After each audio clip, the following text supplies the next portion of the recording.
ये Mumbai Delhi train corridor ये Naigaon east से जा रहा है, लेकिन आप ये यहाँ पे रोड की हालत देखें। ये ट्रेन उधर से गया और ये रोड की हालत देखें, कितनी बेकार परिस्थिति है रोड की। दबा के टैक्स लिया जाता है और पानी के लिए भी टैंकर के ऊपर डिपेंड रहना है। सोचो, मतलब खाली बड़े बड़े टावर बना के पब्लिक को बेवकूफ़ बनाया जा रहा है, वसूली करी जा रही है, लेकिन न रोड का ठिकाना ना है न पानी का ठिकाना है। ये नायगांव ईस्ट का है एरिया। 1% भी रोड अच्छा नहीं है, 1%।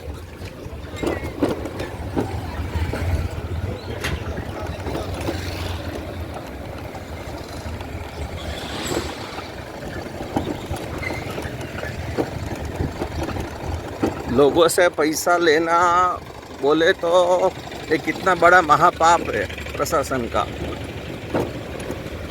मैं तो एक ही बात जानता हूँ कि ये सब कारोबार मिलिट्री को दे दिया जाए तो एक ही दिन में सुधार आ सकता है। बाकी और ये हंसने वाली बात ये है कि ये रोड की परिस्थिति, यही परिस्थिति 1 साल से मैं देख रहा हूँ। 1 साल में कभी भी न रिपेयर हुआ न कुछ हुआ। सोचो,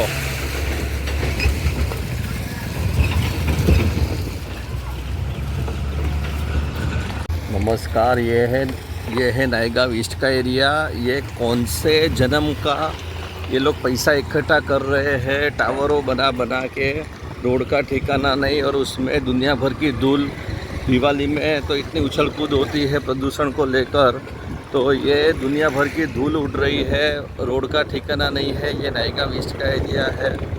मेरी लोगों से प्रार्थना है कि आप कौन सा एजुकेशन पढ़ रहे हैं, क्या मालूम कि जब आप इतना टैक्स का पैसा दे के आपको प्रशासन क्या परिस्थिति में रखा है। अब देखो, और यहाँ पे भी सेम प्रॉब्लम। इधर आने के लिए कुछ व्यवस्थित व्यवस्था नहीं है। रिक्शा विक्शा का पैसा एकदम डबल ट्रिपल लिया जाता है। बाकी शेयरिंग रिक्शा मिले तो अच्छी बात है। नमस्कार। ये तथाकथित बड़े बड़े टावर, लगता है बड़े बड़े टावर है तो सब अच्छा है, ऐसा कुछ नहीं है।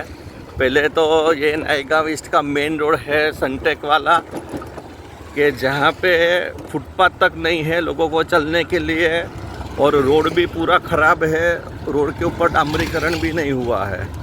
इससे मतलब बड़े दुख की बात क्या हो सकती है कि डेवलपमेंट केवल तथाकथित हो रहा है, कि जहाँ लोगों से केवल वसूली होती है पैसों की। यहाँ पे आने के लिए भी आपको अच्छा खासा पैसा देना पड़ेगा, क्योंकि शेयरिंग रिक्शा नहीं मिली तो शेयरिंग रिक्शा चलती है, लेकिन वो नहीं मिली तो फिर प्राइवेटली कुछ भी पैसा लिया जाता है। ये है नायगांव ईस्ट का एरिया और सनटेक वाला। जैसे मैंने बताया, रोड तो खराबी है लेकिन फुटपाथ नहीं है। सबसे बड़े दुख की बात, यहाँ से हजारों लोग निकलते हैं, पूरी जान जोखिम में रहती है, क्योंकि कोई भी आगे से पीछे से ठोक के जाएगा। Non stop dumper, tanker, mixture सब चलते हैं। ये देखो ये कितनी बड़ी बात है। ये छोटा सा बच्चा और पीछे ये बड़ा डंपर आया तो कभी भी हादसा हो सकता है, लेकिन कर क्या सकते हैं, क्योंकि भारत में इंसानों की जान की कीमत कोई नहीं है। जो भी सुरक्षा है, जो भी फैसिलिटी है, वो नेताओं को है।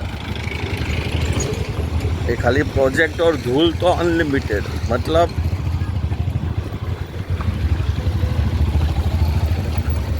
वैसे तो 2027 में भूकंप आने वाला है, क्योंकि हम लोग जिस हिसाब से प्रकृति का विनाश कर रहे हैं, लेकिन नहीं भी आया ना तो लोग फेफड़ों के कैंसर से मर जाएंगे। इतनी तो धूल उड़ती है यहाँ पे।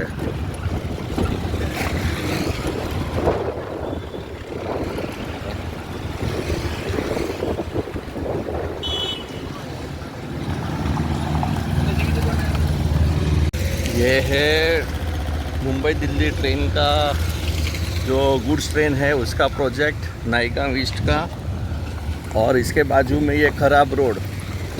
हम लोग अंधा प्राइवेटाइजेशन का विरोध करते हैं, लेकिन अगर ये रोड प्राइवेट कंपनी को दिया होता बनाने के लिए तो चकाचक बना रहता और एक भी खड्डा नहीं होता। लेकिन जैसे मैंने बताया कि जो भी सरकारी काम है, सरकारी कार्यालय है और मंत्री है, तो उनको 10 करोड़ पीढ़ी का पैसा पहले इकट्ठा करने का रहता है, क्योंकि पहले तो ये लोग सालों तक सत्ता में आते नहीं है, और आते हैं तो पहले 10 करोड़ पीढ़ी का पैसा इकट्ठा करेंगे, वो पूरा होगा, उसके बाद अगर कुछ बचा कुचा तो वो पब्लिक के लिए होगा। तो इस वजह से आपको सब कुव्यवस्था ही मिलेगी, जिसमें ख़राब रोड रहेंगे, पानी की व्यवस्था नहीं रहेगी, हेल्थ की व्यवस्था ख़राब रहेगी, एजुकेशन की व्यवस्था ख़राब रहेगी। जगह जगह पे ऐसी व्यवस्था होगी कि कभी भी आपकी मौत हो सकती है। तो इसके लिए कभी भी आंख बंद करके प्राइवेटाइजेशन का विरोध नहीं करने का, पहले समझना कि कौन से कॉन्सेप्ट में क्या हो रहा है। ये सब नाइगांव ईस्ट के रोड की व्यवस्था है, पूरा रोड ख़राब है। नाइगांव ईस्ट में लोगों से दबा के पैसा लिया जाता है टैक्स का, लेकिन रोड तो है ही नहीं।